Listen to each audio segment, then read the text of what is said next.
இன்னைக்கு தியானத்திற்காக கர்த்தராகிய இயேசு கிறிஸ்து நமக்கு கொடுத்த வேத வசனம் லூக்கா எழுதின சுவிசேஷ புஸ்தகம் 11ஆம் அதிகாரம் 11ஆம் வசனம். லூக்கா எழுதின சுவிசேஷ புஸ்தகம் 11ஆம் அதிகாரம் 11ஆம் வசனத்தை கூட வாசிக்க கேட்கிறோம். உங்களின் தகப்பனாய் இருக்கிற வேத புஸ்தகத்தை கை வைத்தவர்கள் எல்லாரும் வைத்திருக்கிறவர்கள் கரத்தில் எடுத்துக் கொள்ளுங்க. வாசிக்கிறவர்கள் வாசிப்பார்கள், மற்றவர்கள் எல்லாம் மாற்றி மட்டும் கவனிங்க. வாசிக்க கேட்கலாம். உங்களின் தகப்பனாய் இருக்கிற ஒருவனிடத்தில் மகன் அப்பம் கேட்டால் அவனுக்கு கல்லை கொடுப்பானா?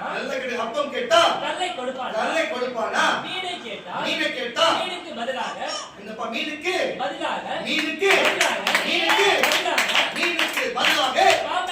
பாம்பை கொடுப்பானா? கர்த்தருடைய பிள்ளைகளே, ஒரு பிள்ளைகள் வந்து தகப்பனிடத்துல அவர்களிடத்துல கேட்கிறது மீனை கேட்டா அவன் பாம்பை கொடுப்பானா? முட்டையை கேட்டா தேளை கொடுப்பானா? நான் கேட்கிறேன். அப்பத்தை கேட்டா நான் கேட்கிற கர்த்தருடைய பிள்ளைகளை கல்லை கொடுப்பானா? அல்லேலூயா. ஒரு தகப்பன் இடத்துல பிள்ளைகள் வந்து கேட்க சொன்னா, அப்பா எனக்கு அப்பம் வேணும், பசிக்கிறது, எனக்கு அப்பம் வேணும் என்று கேட்கா, பசிக்கிற குழந்தைக்கு நல்ல ஒரு உண்மையான ஒரிஜினல் தகப்பனா இருந்தா, உண்மையாவே பெற்றவனா இருந்தா, அவங்க புள்ள கேட்கும் பொழுது என்ன வார்த்தை சொல்லுவா? அவங்கிட்ட இருந்தா, அப்பா இப்ப என்கிட்ட இல்ல, கொஞ்ச நேரம் பொறு, நான் வாங்கி வந்து தரேன், இப்ப இல்லையா என்று சொல்லலாம். ஆனா அதுக்கு பதிலாக ஒரு கல்லை கொடுத்து இதுதான் அப்பம் என்று சொல்லுவானா? ஒரு பிள்ளைகள் முட்டை கேட்டா ஏழை எடுத்து கொடுப்பானா? சொல்லுங்க பாருங்க.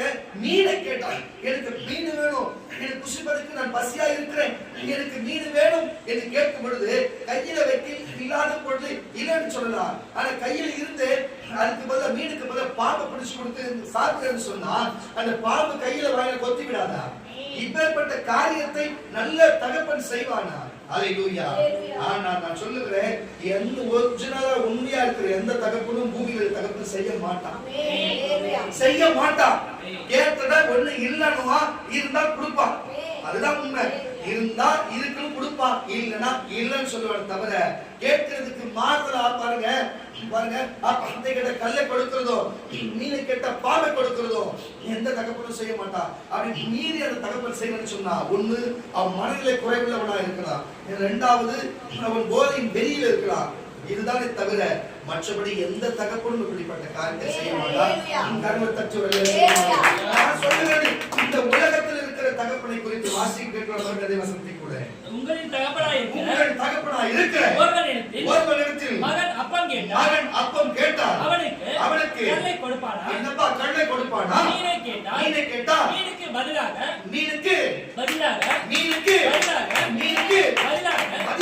பாம்பை கொடுப்பானா? நான் கேட்கிறேன், மீனுக்கு பதிலாக எவனா பாம்பை கொடுப்பானா? ஆனா என் பரமபிதா பாருங்க, கொள்ளாதவராகிய நீங்கள் உங்கள் பிள்ளைகளுக்கு நல்ல ஈவுகளை கொடுக்க நீங்கள் எண்ணி இருக்கும் பொழுது, அதை சிந்தித்து இருக்கும் பொழுது, அதை கொடுக்க நினைக்கும் பொழுது, பரலோகத்தில் இருக்கிற அந்த பரமபிதா உங்களை என்னை உண்டாக்கின தேவன், அவர் நீ கேட்டதை உனக்கு செய்யாமல், கேட்டதை கொடுக்காமல் மற்ற மாற்றியா கொடுக்க போகிற வாசியை கேட்கலாம். உங்களின் தகப்பனாய் இருக்கிற அடுத்த வருஷம் வாசியா அல்லது முட்டையை கேட்டால் அவனுக்கு தேளை கொடுப்பானா? கொள்ளாதவர்களாகி நீங்கள் உங்கள் பிள்ளைகளுக்கு நல்ல ஈவுகளை கொடுக்கும்போது அறிந்திருக்கும் போது பரமபிதாவானவர் தம்மிற்கு வேண்டிக் கொள்கிறவனுக்கு கேட்கிறவனுக்கு பரிசுத்த ஆவி கொடுப்பது அதிக நிச்சயம் அல்லவா? அப்ப கேட்டா எது வேணாலும் கொடுப்பாரு. பாருங்க, காண கிடைக்காததும் பெற்றுக்கொள்ள முடியாத ஒரே காரியம் பரிசுத்த ஆவி.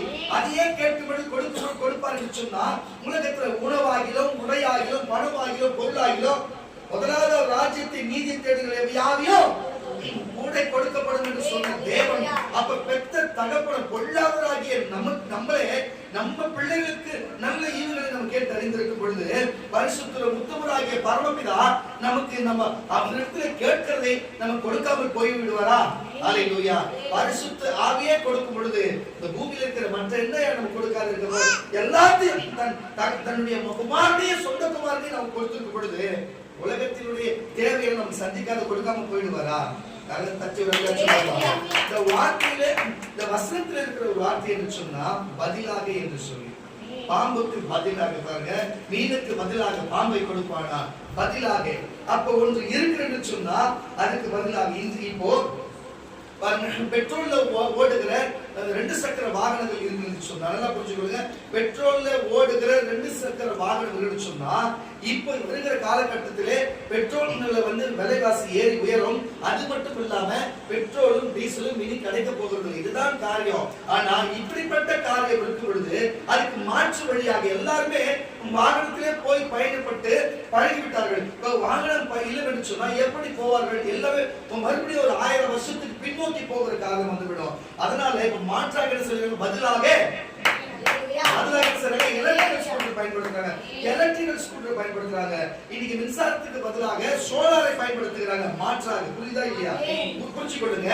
பாருங்க, பெட்ரோல்ல ஓடுகிற தானிய தொழில்நுட்பம் ஆகிய அந்த ஆட்டோமொபைல் அந்த மாதிரி வாகனத்துக்கு இப்போ மாற்றாக எலக்ட்ரிக்கல் ஸ்கூட்டர் வந்திருக்கிறது. மாற்றாக அதே போலதான் மின்சாரத்துக்கு மாற்றாக சோலார் சிஸ்டம் வந்திருக்கிறது. புரிஞ்சுக்கொள்ளுங்க கர்த்தருடைய பிள்ளைகளே. அப்போ ஒரு காரியத்துக்கு ஒரு காரியம் மாற்றாக வருகிறது, ஒரு காரியத்துக்கு ஒரு காரியம் மாற்றாக வரும் பொழுது அப்ப தகப்பனிடத்திலே ஒருவன் மீனை கேட்டா மாற்றாக அவன் பாம்பை கொடுப்பானா? அப்போ நமக்கு என்ன, உலகத்துக்கு என்ன தேவைப்படுது, மனுஷனுக்கு என்ன தேவைப்படுது சொல்லி ஒரு காரியம் நடந்து நிறைய சொன்னா அது முடிவு சொன்னா மாற்று காரியம் ஒன்று வருகிறது. பழைய ஏற்பாடு ஒன்று இருந்தது, இப்ப மாற்றாக புதிய ஏற்பாடு நியாயப்பிரமாணம் என்று ஒன்று இருந்தது, அதுக்கு மாற்றாக ஜீவ பிரமாணமாக கிறிஸ்து இருக்கிறார். அல்லேலூயா. உடன்படிக்கை என்று ஒன்று இருந்தது, மாற்றாக இன்றைக்கு புது உடன்படிக்கை என்று ஒன்று இருக்கிறது. அல்லேலூயா.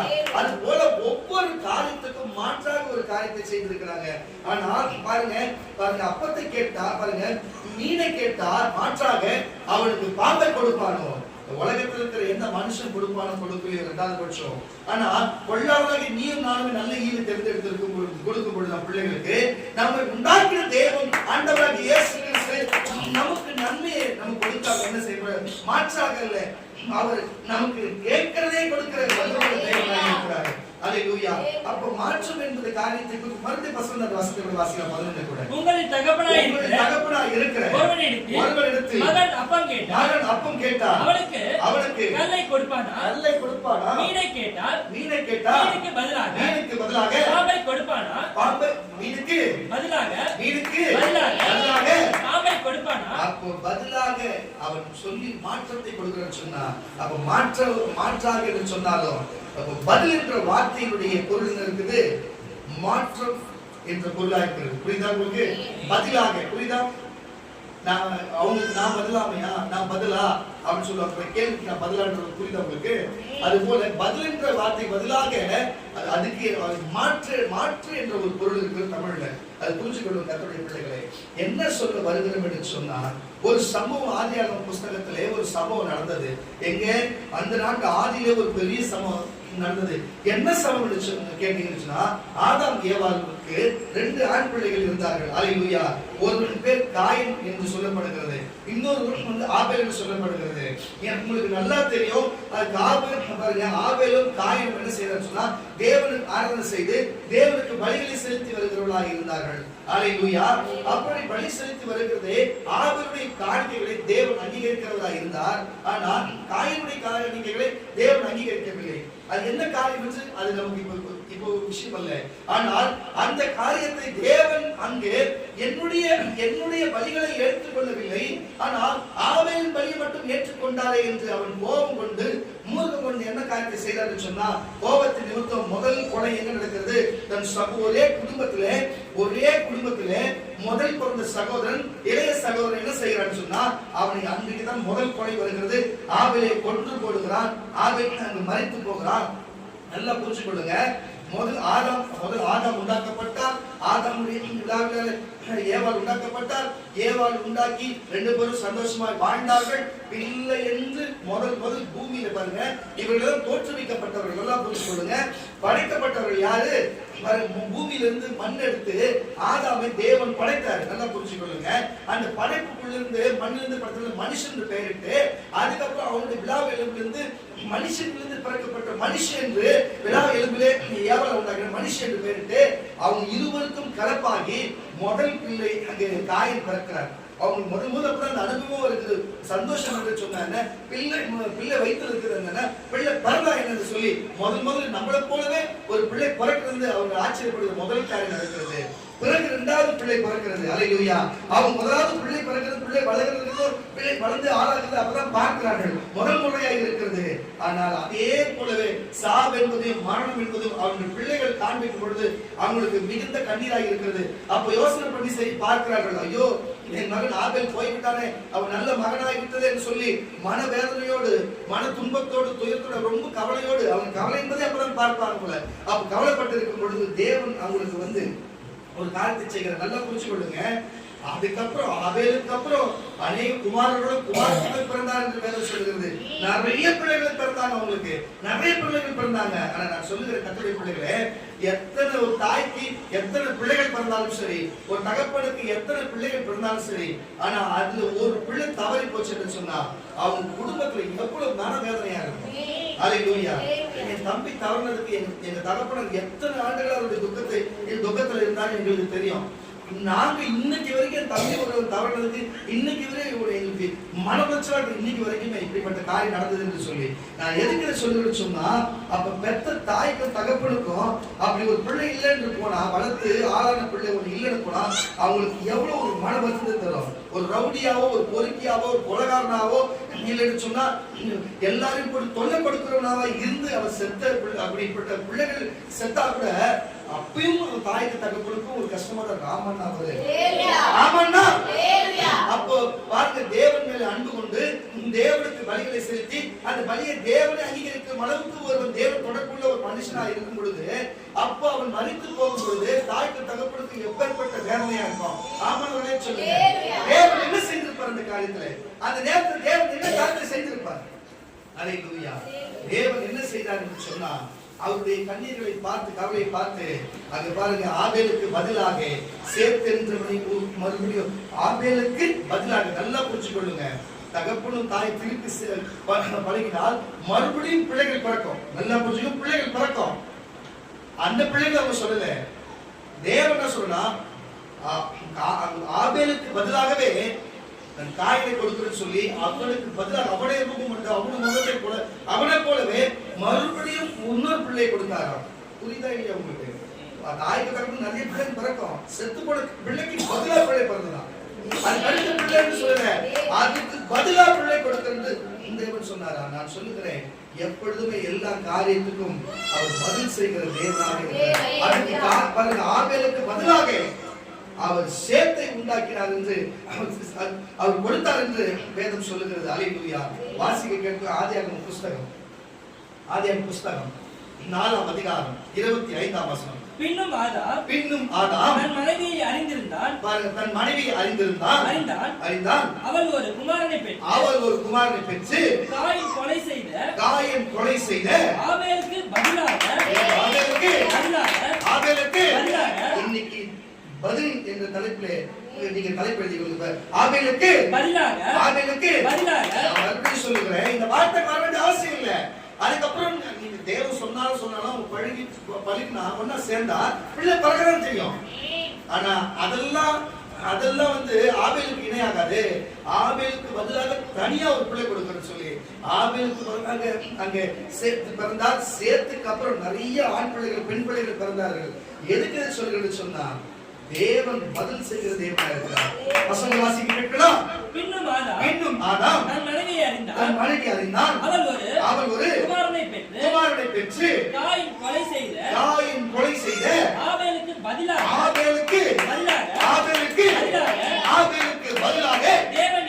தேவன் எனக்கு வேறொரு புத்திரனை கொடுத்தார் என்று சொல்லி அவனுக்கு சேத் என்று பெயரிட்டார்.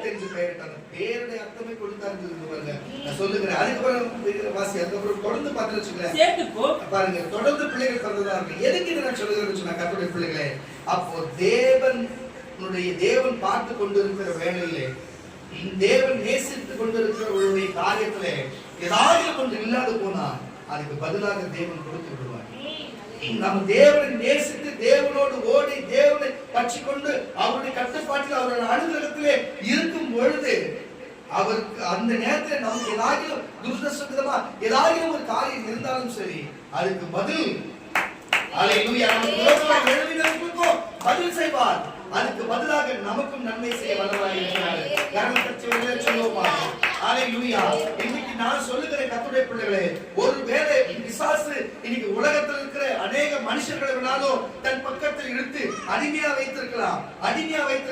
அடிமை என்று சொன்னா உங்களுக்கு நான் சொல்லுகிறேன், அடிமை என்று சொன்னா ஒரு அடிமை என்று சொன்னா எப்படிப்பட்டவர்கள் சொன்னா, அவங்க கழுத்துல ஒரு வளையத்தை போட்டுவிட்டு, அவனுக்கு காலையில ஒரு ஓடி போறவன்னு சொல்லி கையில ஒரு வளையத்தை போட்டுவிட்டு, அவனுக்கு 3 வேளை சாப்பாடு சொன்னா 1 வேளை சாப்பாடு போட்டுவிட்டு, அவனுக்கு 3 வேளை அவனுக்கு கிழிஞ்ச ஆடைகளை ஏதோ பழைய ஆடைகளை கொடுத்து விட்டு, அவனுக்கு நம்ம எல்லாம் பார்த்து வச்சுக்கோங்க 8 மணி நேரம் தூக்கம், 8 மணி நேரம் முடிப்பு, 8 மணி நேரம் வேலைன்னு சொல்லி இப்படிப்பட்ட 24 மணி நேரம் நமக்கு இருக்குது. ஆனா அவங்களுக்கு நம்ம எல்லாம் பார்த்து வச்சு 8 மணி நேரம் தான் வேலை செய்வோம். புரியுதா இல்லையா? 8 மணி நேரம் நம்மளுடைய பர்சனல் வேலையை பார்ப்போம், மிச்ச 8 மணி நல்லா தூங்குவோம். இப்படிப்பட்ட காரியம் இருக்கும் பொழுது அடிமையா இருக்கிறவனுக்கு தூக்கமும் கிடையாது, அவனுக்கு விழிப்பும் கிடையாது. எஜமான் எந்த நேரத்துல என்ன சொல்றானோ அந்த அடிமை செஞ்சுதான் ஆகணும். அப்படிப்பட்ட அடிமையா இன்றைக்கு உலகத்தில் இருக்கிற மனுஷர்கள் அடிமைத்தனமாய் வாழ்ந்து கொண்டிருக்கிறார். யாருக்கு காலில் அடிமையா இருந்து, பிசாசுடைய காலில் அடிமையா இருந்து, உலக மக்களுடைய காலில் அடிமையா இருந்து, தாங்கள் அடிமையா இருக்கிறது என்று கூட தெரியாம அடிமை வாழ்க்கையை வாழ்ந்து கொண்டிருக்கிறார்கள். ஆனா இன்னைக்கு நான் சொல்லுகிற கர்த்தருடைய பிள்ளைகளே, கிறிஸ்துவுக்குள்ள இருந்து உலகத்துக்கு நீ அடிமையா ஏற்பட சொன்னா, கிறிஸ்துவுக்குள்ள இருந்து நீ உலக பிசாசுக்கு அடிமையா ஏற்பட சொன்னா, தயவு செய்து மாறிவிடுங்க கர்த்தருடைய பிள்ளைகளே. ஒருவேளை நீ ஏற்கனவே இன்னைக்கு வரதுக்கு முன்னாடி நீ அடிமையா இருந்திருந்து சொன்னா, அந்த எஜமானோட கண்ணையாகிலும் உன் பல்லையாகிலும் உடைத்திருந்தா, கண்ணையாகிலும் கெடுத்திருந்தா, என்ன காரியம் செய்திருந்தாலும் சரி, உனக்கு எந்த சேதத்தை கொடுத்திருந்தாலும் சரி, உன் வாழ்க்கையில, உன் குடும்பத்தில, உன் பொருளாதாரத்தில, வளர்ச்சியில, உன் சுகத்தில, உன்னுடைய சரீரத்தில எந்த பாதிப்பை கொடுத்திருந்தாலும் சரி, அல்லேலூயா, கட்டாயம் அவன் உன்னை விடுதலை செய்ய வேண்டும். அல்லேலூயா, விடுதலை செய்ய வேண்டும். இந்த சட்டத்தை அந்த நாட்களிலே மோசேக்கு தேவன் கொடுத்து, இப்படிப்பட்ட அடிமையா இருக்கிறவர்களுக்கு நீங்கள் விரோதமாய் எந்த செய்தாலும் அவங்களை அடிமையா இருக்கிறதை, அடிமைத்தனத்தை விட்டுவிட்டு அவங்க விடுதலை செய்ய வேண்டும் என்று சொல்லியிருக்கிறாங்க. அதுக்கப்புறம் அந்த அடிமைக்கும் அந்த எஜமானுக்கும் சம்பந்தமே இல்லாத காரியமாக இருக்கிறது. கர்த்தருடைய பிள்ளைகளே, நான் உங்களுக்கு சொல்லுகிறேன், இப்படிப்பட்ட காரியத்திலே நீங்கள் பிசாசினிடத்திலோ, நீங்கள் மந்திர சூனியத்தினிடத்திலோ, உலக வாழ்க்கையில் நீங்கள் ஒருவேளை நீங்கள் அதில் பாதிக்கப்பட்ட, சொல்லுகிறது முகமாகிலும் பல்லாகிலும் சரித்திரம் ஏதாவது பாதிக்கப்பட்டிருந்தா, இன்றைக்கு இயேசு அவர் சட்ட திட்டத்தின்படி, வேத வசனத்தின்படி இன்றைக்கு உன்னையும் குடும்பத்தையும் அந்த பொல்லாத எஜமானாகிய பிசாசிலிருந்து விடுதலை கொடுத்து, இன்றைக்கு உனக்கு அதுக்கு பதிலாக நீ காயப்பட்டிருக்கலாம், துன்பப்பட்டிருக்கலாம், குத்தப்பட்டிருக்கலாம், சூனியத்தில் அகப்பட்டிருக்கலாம், நீ வேதனைப்பட்டு துன்பப்பட்டிருக்கலாம். இன்னைக்கு அதுக்கு பதிலாக அந்த எஜமான விட்டு இப்போ சங்கீத தியானம் பண்ண வேலையிலே நமக்கு ராஜா யார் சொன்னாங்க? இயேசுவே ராஜா. அந்த ராஜாவே நமக்கு எஜமானா இருக்கும்படிக்கு நம்மளே ஒப்பு கொடுக்கும் பொழுது, அல்லேலூயா, நம்ம ராஜாவும் நம்ம எஜமானரும் நம்ம அடிமையால நம்ம ராஜாவை வைக்கிறவரா இருக்கிறாரு. கர்த்தருக்கு பெரிய அல்லேலூயா. யாத்ராகமம் புஸ்தகம் 21ஆம் அதிகாரம், யாத்ராகமம் புஸ்தகம் 21ஆம் அதிகாரம் யாத்ராகமம் புஸ்தகம் 21ஆம் அதிகாரம் 25ஆம் வசனம். இல்லப்பா 26. ஒருவன் தன் அடிமையானவன் கண்ணையாகிலும், நல்ல கவனிங்க இந்த வார்த்தையை, 25 வாசிங்க. சூட்டுக்கு சூடு, நல்லா கேட்டுங்க, எப்படி செய்யறாங்க பாருங்க. சூட்டுக்கு சூடு, காயத்துக்கு காயம், தழும்புக்கு தழும்பு, பலி கொடுக்க வேண்டும். என்னப்பா? பலி கொடுக்க வேண்டும். பலி கொடுக்க வேண்டும். ஒருவன் தன் அடிமையானவன் கண்ணையாகிலும், நல்ல கவனிங்க, இப்பதான் பாயிண்ட் வருது. அடிமையானவனின் கண்ணையாகிலும், தன் அடிமை பெண்ணி கண்ணையாகிலும் அடித்ததினால் அதை கொடுத்தால், நல்ல கேட்டுங்க. ஏற்கனவே சூடுக்கு சூடு என்னென்ன காரியம் ஒரு வசனத்தை பார்த்துட்டே வந்தோம். கண்ணையாகிலும் அதை கொடுத்தால் அவன் கண்ணுக்கு பதிலாக அவனை விடுதலை பண்ணிவிட வேண்டும். கண்ணுக்கு பதிலாக அவனை விடுதலை பண்ணிவிட வேண்டும். 27 வாசி. அவன் தன் அடிமையானவன் பல்லையாவது தன் அடிமை பெண்ணி பல்லையாவது குதிரை அடித்தால் அவன் பல்லுக்கு பதிலாக அவனை விடுதலை பண்ணிவிட வேண்டும்.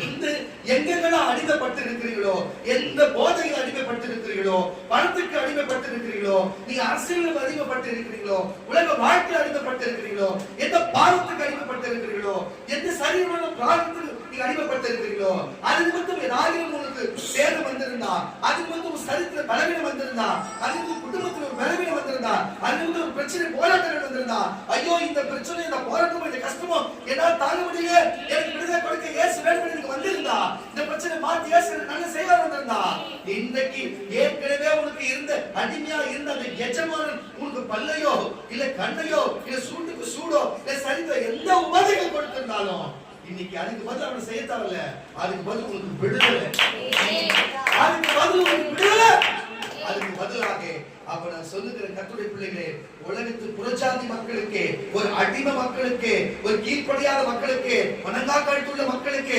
அந்நிய மக்களுக்கே தேவன் இப்படி ஒரு வேதத்தில் இப்படி ஒரு சட்டத்தை வைத்திருக்கிறான்னு சொன்னா, ஒருவன் அடிமையா இருந்தா அவனுக்கு இப்படிப்பட்ட ஒரு காரியத்தை எஜமான் செய்து விட்டா அவனுக்கு பதிலுக்கு மருந்து போட தேவையில்ல, கண்ணுக்கு கொடுக்க தேவையில்ல, மருந்து போட தேவையில்ல, எது பண்ண தேவையில்ல, அவனை காப்பாற்ற தேவையில்ல, காப்பாற்ற சோறு படம் வச்சிருந்த அதை பத்தி எல்லாம் பேசாம பட்டுச்சா அவனுக்கு விடுதலை கூடிய அவன் போய் சுதந்திரமா வாழட்டும், அவன் வாழ்க்கை அவன் காப்பாற்றிக்கிட்டான் என்று சொல்லி அதுக்கு பதிலாக விடுதலையை கொடுக்கிற தேவன்.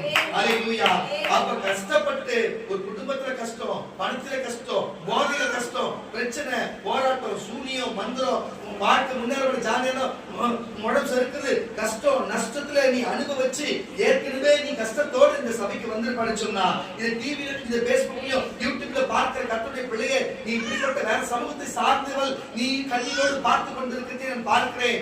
உன்னை பார்த்து சொல்லுகிறார், நீ கண்ணீர் விட்டதுக்கு, நீ பட்ட பாடுக்கு, உன் பிள்ளைக்கு இப்படிப்பட்ட காரியம் நடந்ததுக்கு, இதோ உன் கணவனுக்கு இப்படிப்பட்ட காரியம் நடந்ததுக்கு, இதுக்கு பதிலாக தேவன் என்ன செய்யறான்னு சொன்னா, இதுக்கு பதிலாக உன் குடும்பத்தை விடுதலை கொடுக்கிறார். பாவத்திலிருந்து சுதந்திரம், விடுதலை, பாவத்திலிருந்து சாபத்திலிருந்து விடுதலை கொடுத்து, இதோ அந்த அடிமைத்தன வாழ்க்கைக்கு விடுதலை கொடுத்து, உனக்கு தேவன் நீ பட்ட கஷ்டத்துக்கு கண்ணீருக்கு பதிலாக விடுதலை கொடுக்கிறார். விடுதலை கொடுக்கிறேன்னு சொன்னா இயேசு தம்மிடத்திலே கொண்டு வந்து அல்லேலூயா எங்க புத்திர சுவிகாரத்தின் ஆவை கொடுத்து நீ சுதந்திரவாதியா இங்க நடத்த, அந்த உலகத்தின் அடிமையா இல்ல, நீ சுதந்திரவாதியாக ராஜாவாக சுதந்திரமாக வைத்திருக்கிறார். அதை புரிந்து கொள். அதுக்கு கஷ்டப்பட்டதா, ஆனா அதுக்கு இங்க பதிலே விடுதலை, அதுக்கு பதிலே. அப்போ எது செய்தாலும் அதுக்கு பதில் உண்டு என்பதை, பாவம் செய்தா அதுக்கு பதில் என்ன? நரகம். பரிசுத்தமாய் வாழ்ந்தா அதுக்கு பதில் என்ன? பரலோகம். அல்லேலூயா. விசுவாசித்து ஜெபித்தா என்ன? அதுக்கு பதில். அல்லேலூயா. அப்ப அதுக்கு பதிலாக தேவன் என்ன காரியத்தை செய்கிறார்? ஒரு கண்ணுக்கு அடிபட்டிருந்தா, பல்லுக்கு அடிபட்டிருந்தா, ஆனா இங்க இருக்கிறவங்களோ கண்ணுலயும் பல்லுலயுமா எல்லாத்தையும் போட்டு உதைக்கிறாங்க, ஆனா அவங்க கிட்ட மட்டும் விடுதலையே இல்லை. நீங்க விடுதலை கேளுங்களேன், தேவன் கொடுக்க வல்லவராக இருக்கிறார். நீங்க விடுதலை கேளுங்களேன், கர்த்தர் விடுதலை கொடுக்க வல்லவராக இருக்கிறார். ஒரு விசுவாசம் எதுக்கு சொல்லுச்சுன்னா, கர்த்தர் அப்படிப்பட்ட அடிமைத்தனத்தில் மாற்றி கர்த்தர் விடுதலை கொடுக்க வல்லவராக இருக்கிறார். அதுக்கு பதிலாக கர்த்தர் நன்மை செய்ய, அதுக்கு பதிலாக கர்த்தர் செய்ய வல்லவராக இருக்கிறார். நீங்கள் அதை ஏற்றுக்கொண்டு விசுவாசிக்கும் பொழுது இந்த பலனான காரியம் உங்களுக்கு நடக்கிறது. கர்த்தருடைய பிள்ளைகளே, நல்லா புரிஞ்சு கொள்ளும். உலகத்து மக்களுக்கே இப்படிப்பட்ட காரியம் சொன்னா, அந்நிய மக்களுக்கே, தேவன் அறியாதவர்களுக்கே இப்படிப்பட்ட காரியம் தேடுவதற்கு சொன்னா, அமர்ந்திருக்கிறீங்களே, அவரே கதி என்று, அவரே தஞ்சம், அவரே கோட்டை, அவரே கண்மலை, அவரே நூறு, அவரே தேவன், அவரே மெசியா, அவரே ராஜா, அவரே மனதாரன், அவரை நம்பி வந்திருக்கிறீங்களே, உனக்கு என்ன செய்யாது இருப்பார்? அதுக்கு பதில் என்ன செய்ய போகிறார்? கர்த்தருடைய பிள்ளைகளே, கர்த்தர் எல்லாருக்கும் பதில் கொடுக்கிற தேவன், எல்லா காரியத்துக்கும் பதில் கொடுக்கிற தேவனாக இருக்கிறார். எல்லாத்தையும் பதில் கொடுத்து நம்ம மீட்டு நம்மளை பலப்படுத்தி நமக்கு வேண்டிகளை எல்லாம் நீக்கி பாருங்க. ஒரு நாள் சங்கீதக்காரன் தாவீது என்ன செய்யறான்னு சொன்னா, அவர் எல்லாருக்கும், அவன் மாமனாருக்கும் நன்மைகளை செய்கிறார், அவன் பிள்ளைக்கும் நன்மைகளை செய்கிறார், அவன் உற்ற உறவுக்கும் நன்மைகளை செய்கிறார், எல்லாருக்கும் நன்மை செய்கிறார். ஆனா நன்மைக்கு பதில் என்ன வருகிறது? தீமையை வருகிறது. அவருக்கு பாருங்க, சந்தோஷத்துக்கு பதிலாக என்ன வருகிறது? துக்கங்கள் வருகிறது. பாருங்க, இப்படிப்பட்ட காரியம் ஒரு பாருங்க ராஜாவா இருந்தவங்க கூட வருகிறது. ஆனா இறுதியிலே எது நிலை இருக்கிறது? அது போலதான் உனக்கும் ஒருவேளை நீ கிறிஸ்துவுக்குள்ள வந்து உனக்குள்ள நீ நன்மைதான் செய்யற, அதுக்கு பதிலா எனக்கு தீமை வருது, நான் அமைதியா தான் போகிறேன், அதுக்கு பதிலாக எனக்கு யுத்தம் வருகிறது. நான் அமைதியா தான் நடக்கிறேன், அதுக்கு பதிலாக பிரச்சனை வருகிறது. நான் நன்மைக்கு பதிலாக எனக்கு நன்மை வரல, ஆனா நன்மைக்கு பதிலாக எனக்கு தீவிரம் வருது, நன்மைக்கு பதிலாக பிரச்சனை தான் வருது, நன்மைக்கு பதிலாக போராட்டம் வருது. நான் நன்மையா தான் இருக்கிறேன், எனக்கு நன்மை வரலையேன்னு ஒருவேளை தாவீது எண்ணுனதை போல எண்ணலாம். ஆனா என் தாவீதுக்கு எதை செய்தாரோ அதை காட்டிலும் மேலா செய்ய வல்லவராக இருக்கிறார். சங்கீதங்களின் புஸ்தகம் 109ஆம் சங்கீதம், சங்கீதங்களின் புஸ்தகம் 109ஆம் சங்கீதம் 4 இருந்து 5 வரைக்கும் உள்ள காரியங்களை வாசிக்க கற்கலாம். சங்கீதங்களை வாசிக்க கற்கலாம். சங்கீதங்களின் புஸ்தகம் 109ஆம் சங்கீதம் 4-5 வாசிக்க கற்கலாம். என் சிநேகிதருக்கு பதிலாக நல்லா கேட்டுக்கொள்ளுங்க. ஒருத்தவங்க நல்லா புரிஞ்சுக்கணும். இந்த சபையில புரிஞ்சிருப்பீங்கன்னு நினைக்கிறேன். பாருங்க, தங்கள் சிநேகிதருக்கு பதிலாக, தங்கள் சிநேகிதிக்கு பதிலாக, சிநேகிதம் என்று சொன்னால் உறவு, சிநேகிதம் என்று சொன்னா ஒரு நட்பு, சிநேகிதம் என்று சொன்னா அன்பு, சிநேகிதம் என்று சொன்னா உங்களுக்கு கொஞ்சம் சிநேகிக்கணும். புரிஞ்சுச்சா? அப்போ ஒருத்தர் சிநேகிக்கும் பொழுது அதுக்கு பதிலா என்ன பண்ணுவோம்? அங்கிருந்து நமக்கு சிநேகிதம் வரணும். ஆனால் நமக்கு சொல்லாத செய்கிறது, நமக்கு விரோதமா போய் செய்கிறது, நமக்கு பின்னால பேசுகிறது, நம்ம நம்பாம போகிறது, இப்படிப்பட்ட காரியெல்லாம் செய்தா இப்போ சிநேகிக்கும் பொழுது நமக்கு வருகிறது துக்கமான காரியமா இருக்குது, கண்ணீரான காரியமா இருக்குது. அதுக்கு பதிலா என்ன நடக்கணும்? நன்மை செய்தா அதுக்கு பதிலாக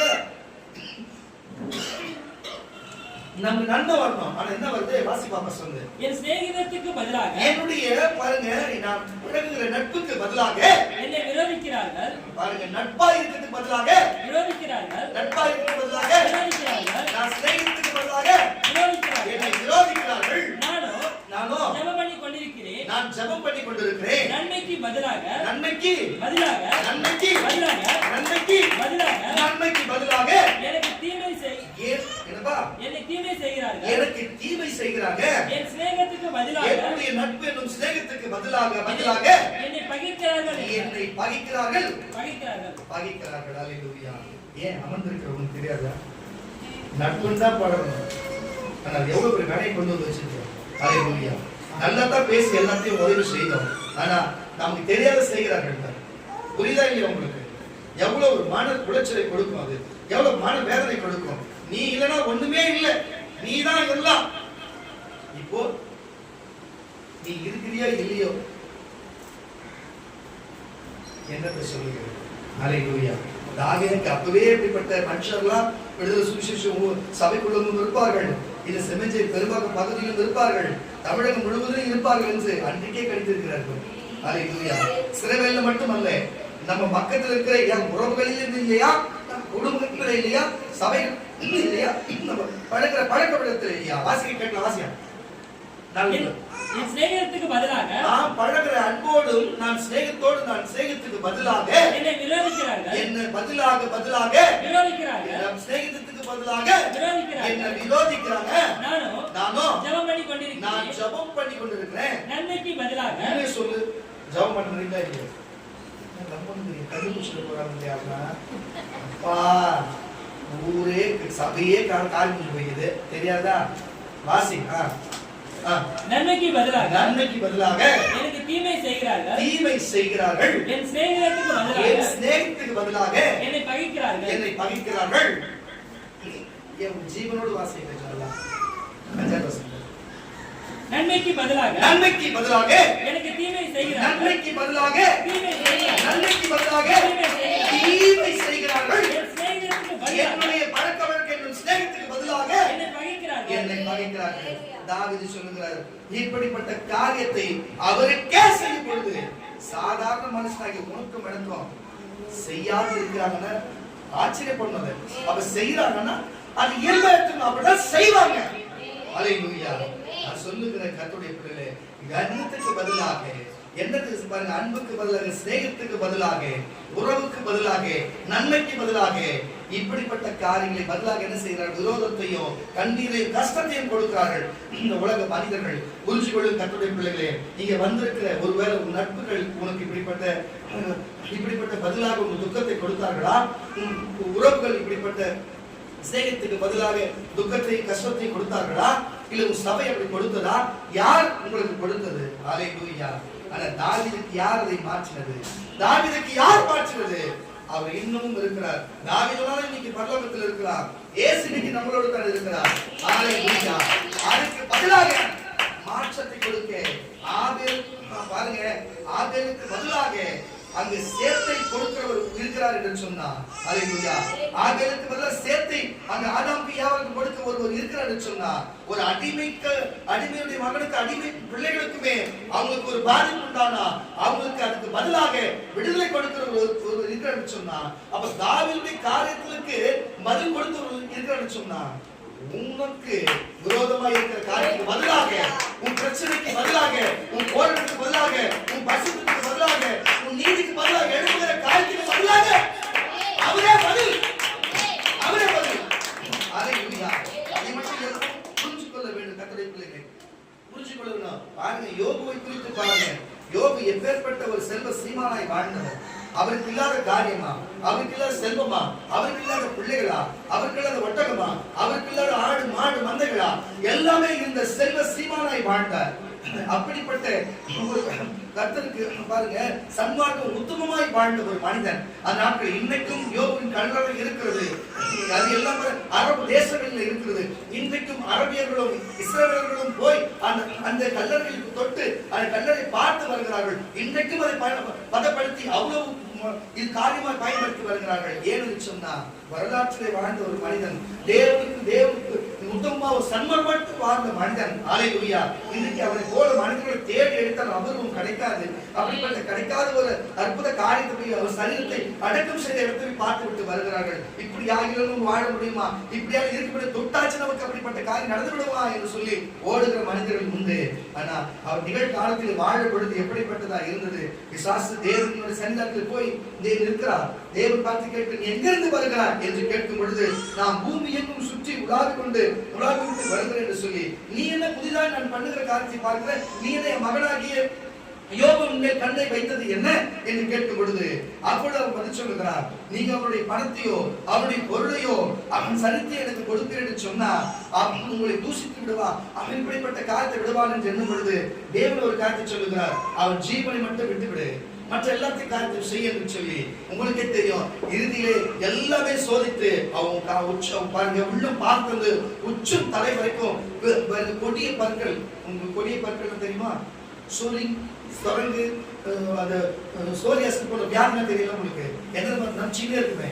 அப்படி கண்ணை விட்டுட்டு அவன் உயிரை விட்டு மற்ற எல்லாத்தையும் பாதிச்சு, அவன் மனைவி செத்து போனா, அவன் பிள்ளைகள் செத்து போனது, அவன் ஆடு மாடு மந்தைகள் சொத்து எல்லாம் போனது. அவனுடைய கூட நேசித்த நண்பர்கள் இப்ப சொல்லித்தமே, எந்த நட்பாய் நம்ம பழகிறோம், நம்ம வந்து சிநேகிக்கிறோம், நம்ம நேசித்தோம், ஆனா அவர்கள் நமக்கு விரோதமா இருக்கிறாங்கன்னு சொல்லி அதே போல ஒரு சிநேகிதர்களை சிநேகித்தாரு. ஆனா இறுதியில் என்ன நடந்தது? அவர்களே நீ என்ன செய்தாயோ தேவன் மேல் கோபப்பட்டார், நீ என்ன செய்தாயோ தேவன் மேல கோபப்பட்டிருக்கிறன்னு சொல்லி அவர் மனதில் துக்கப்படுகிற காரியம் நடந்தது.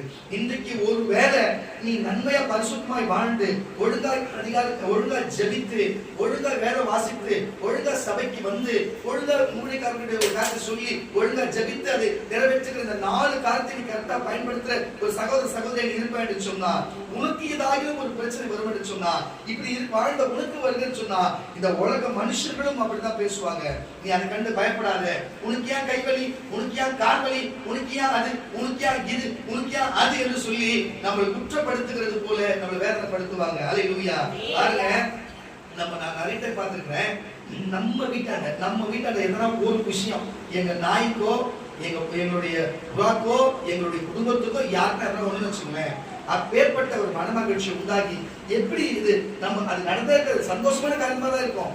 அது அவங்க சூழ்நிலை எப்படி இருக்கிறது, இப்படி ஆயிடுச்சா, செத்து போச்சா, இப்படி ஆயிடுச்சா, அப்படி இப்படி ஆயிடுச்சா, எங்க போயிடுச்சா, அங்க போயிடுச்சா, இங்க வந்துச்சா, யாருக்கு என்னாச்சு, ஏன் நல்ல காரியம் நடக்காத, குட்டி போட்டுச்சா, புதுசா வந்திருக்குதா, வித்தீங்களா, பணம் வந்ததா, இதெல்லாம் கேட்கறாங்க. அதெல்லாம் கேட்க மாட்டாங்க. ஏன் சொன்னா, எப்பவுமே நம்ம வந்து கேவலமாவே இருக்கணும், எப்பவுமே நம்ம அடிமையாவே இருக்கணும், எப்பவுமே நம்ம முன்னேறவே கூடாது, எப்பவுமே நம்ம தலையில குனிஞ்சுக்கினே இருக்கணும், நமக்கு ஒண்ணுக்கும் தலையில எண்ணெய் கூட இருக்கக்கூடாது. ஹல்லேலூயா. இப்படிப்பட்ட எண்ணங்கள் உள்ளவர்கள் போலதான் இங்கு இருக்கிற மனிதர்கள் வாழ்கிறார். ஆனா யோபுவின் காலகட்டத்திலே யோபுவை பார்த்து நகைத்தவர்களும் புறம் பேசினவர்களும் உண்டு. ஆனாலும் யோபு அப்படி பேசினாலும் யோபு அவங்களுக்கு எதிர்த்து பேசவில்லை. அவன் தேவனுடைய சாபம் அவங்க மேல வந்த போது என்று சொல்லி அவங்களுக்காக யோபு ஜெபித்தார். யோபுடைய தரித்திரங்கள் மாறி, யோபுடைய கடினங்கள் மாறி, யோபை மறுபடியும் தேவன் என்ன செய்தாரே, அவர் பட்ட கஷ்டத்துக்கும், அவர் பட்ட பாடுக்கும், அவர் பட்ட நிந்தைக்கும், அவர் பட்ட ஒவ்வொரு காரியத்துக்கும் தேவன் என்ன சொல்ற, இன்னைக்கும் யோபுடைய கல்லறை இருக்கிறது. யோபுடைய கல்லறை பார்க்க நீங்க கோடான கோடி மக்கள் போகிறான்னு சொன்னா, யார் அதுக்கு பதிலா யார் செய்தது? ஹல்லேலூயா. அவர் சரீரம் யாரும் பார்க்க முடியாத சரீரமாய் மாறி போனதும் அதுக்கு பதிலாக இன்னைக்கு அவன் அடக்கி பண்ணி வச்ச போனத்தை பார்க்கறதுக்கு இனி கோடிக்கணக்கில் மக்கள் போறாங்கன்னு சொன்னா, அதுக்கு பதிலாக ஒரு பாருங்க அவனுக்கு இருந்தது 1 மடங்கு, ஆனா அவன் விட்டு போனது 1 மடங்கு. ஆனா அவன் தொட்டது ஆசீர்வாதம். இரட்டத்தனையா தேவன் அவனை ஆசீர்வதித்தார். அதை இரட்டத்தனையா அவனை ஆசீர்வதித்து கர்த்தர் அப்படிப்பட்ட ஆசீர்வாதத்தினால நிரப்பினார். ஹல்லேலூயா. அவன் வாழும்போது செல்வ சீமானா இருந்தானா. ஹல்லேலூயா. அப்போ ஒரு மனுஷன் கஷ்டப்படுறான்னு சொன்னா, உத்தமமா நல்லவனா ஒழுக்கமா இருந்து சபைக்கு வந்து வர நேரத்துல கஷ்டப்படுறா, தயவு செய்து புரிஞ்சு கொள்ளுங்க. இன்னைக்கு உனக்கு 10,000 ரூபாய் வருமானம் வருதா மாசம், உனக்கு கஷ்டம் வருதா, உண்மையா கஷ்டம் வருதா, உனக்கு 1 லட்சம் ரூபாய் வரப்போகுதுன்னு அர்த்தம். ஹல்லேலூயா. உனக்கு 1 லட்சம் வரப்போகுதுன்னு அர்த்தம். நீ தப்பு பண்ணிட்டு உனக்கு பிரச்சனை வருதுன்னா அது வேற, நீ பிரச்சனை பண்ணிட்டு உனக்கு பிரச்சனை வருதா வேற. ஆனா ஒழுங்கா ஜெபித்து, ஒழுங்கா வேற வாசித்து, ஒழுங்கா சபைக்கு வந்து ஒழுங்கா பேச்ச கேட்டு நீ நடந்துக்கும் பொழுது உனக்கு சில வரனா, அது சோதனை. யோபுவை சன்மார்க்கன் உத்தமன் என்று அறிந்து கொள்ள பிசாசு கேட்கும் பொழுது தேவன் அனுமதித்தது. ஆனா அதுக்கு பதில் அனுமதித்தது உண்மை, ஆனா அதுக்கு பதில் என்ன செய்தாலே,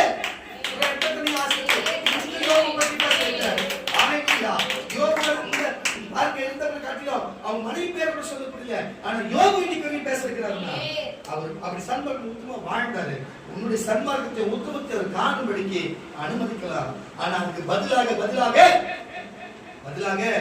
ரெட்டிப்பான ஆசீர்வாதம். எது உனக்கு போச்சா அது ரெட்டிப்பா வரும். 10,000 1 லட்சம் உண்டாகும். ஒரு வீடு போச்சா 10 வீடு வரும். ஹல்லேலூயா. ஹல்லேலூயா. ஒருத்தன் பிரச்சனை பண்ணி போனானா உனக்கு 10 பேர் நன்மை செய்ய வருவான். ஹல்லேலூயா. ஒரு இடத்துல அசிங்கப்பட்டியா, ஆனா 10 இடத்துல உன்னை உயர்த்தி வைப்பான். ஹல்லேலூயா. ஒரு குடும்பம் விட்டு போச்சா 10 புது குடும்பம் வரும் சேர்க்கிறதுக்கு. அதை புரிந்து கர்த்தருடைய பிள்ளைகளே, யோபுக்கு செய்தவர், அது தாவீதுக்கு செய்தவர், பாருங்க ஆதாம் ஏவாளுக்கு செய்தவர், ஏன் உனக்கு செய்ய மாட்டாரு? உனக்கு செய்ய மாட்டார். வாசிக்கிற யோபுவின் புத்தகம் 2ஆம் அதிகாரம் 4ஆம் வசனம். யோபுவின் புத்தகம் 2ஆம் அதிகாரம் 4ஆம் வசனத்தை வாசிக்கிறேன். சாத்தான் கர்த்தருக்கு பிரதியுத்தரமாக தோலுக்கு பதிலாக